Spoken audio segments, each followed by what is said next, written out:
How to remove audio from videos in VideoPad. On the timeline, right-click on the audio you want to remove from your video. Select Unlink from video. Then, click on the audio and press the Delete key. Continue watching for additional details on removing audio from videos. There are additional ways to unlink audio and video. Select the clip on the timeline or in the video bin.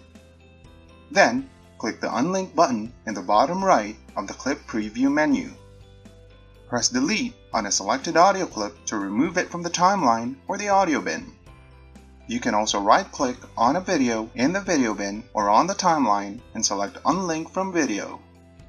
If you use one of these methods to unlink the audio from the video bin, the audio portion of the video will be added to the audio bin with the same name as the video. If you want to relink the audio and video, simply select it on the timeline or in the bin and select Relink on the bottom right of the clip preview window.